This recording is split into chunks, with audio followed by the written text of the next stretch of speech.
Igsoon mag-real talk ta ha. Katubitang video na ako nga na-viral nga ang topic gani kabahin sa kaminyoon nga ang bana pagdili pagbigyan sa puton. The rest na masam kog mga comments no. The rest gyud nga comment mao ni. Nga sila kuno sa usa ka semana kausara sila mohangyo sa ilang asawa pero balibaran pag yun. Unya ang pagbalibad dala pig daw singka dili daw ingon nga with love ba nga next na lang kay gikapoy ko. Then pagka next na pod nga mohangyo sila balibad ra gyapon. Hangtod yun daw maabot nga sa ilang hunahuna matintal yun daw sila nga mingon sila may pa daw sa laing tao na lang. Hangtod nga mahigugma sila. So tinuod yun ay na nga sa atong panahon karon di na yun na uso ng pasiksihay or gwapa ta karon shorta nga dili ta ilistan kay nga naman kung ikaw karon nga asawa pabaya ka nga dili ka makahatag sa kalipay sa imong bana sigurado gyud na sila matintal nganuman makita na sa yawa nga diin nanginahanglan ang usa ka tawo ni ana dayon ikaw nga dapat unta ang muhatag den dili musulod ang yawa rason tintalo niya ang imong bana ngadto sa lain nga dili mo balibad anytime. Kani bitaw siya no? Kani bitaw nga butang nga kanang kalipay sa minyo. Natural gyud ni siya. Ug tinuod yun na nga kitang mga babayi lahi gyud ta sa laki.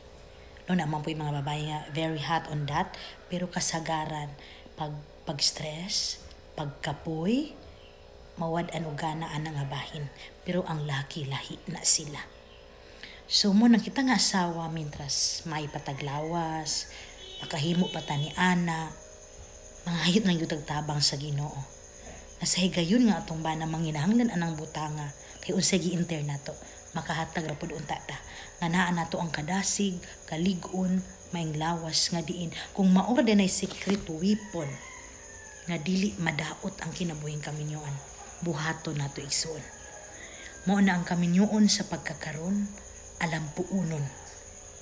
Dili man ta makasiguro nga tanang lalaki mapugnanon makaantos. Dili pud tanang bana lalaki mahadlukon sa Ginoo naadyoy pipila nga dili jud kaantos o di jud kapugong. Dan kung nakatunong kag bana nga dili jud makapugong ug dali matintal anang buhata. Asawa paningkamot nga mahatag nimo ang imong obligasyon ug imong katungdanan. Ayaw isirado sa imong hunahuna ng imong kinabuhi. Asawa lang, tig panglimpyo, tig panglaba, tig atiman sa bata, tig budget ug uban pa. Kung dili may obligasyon sad ka, may katungdanan sad ka ang imong bana, hatagan nimo kalipay.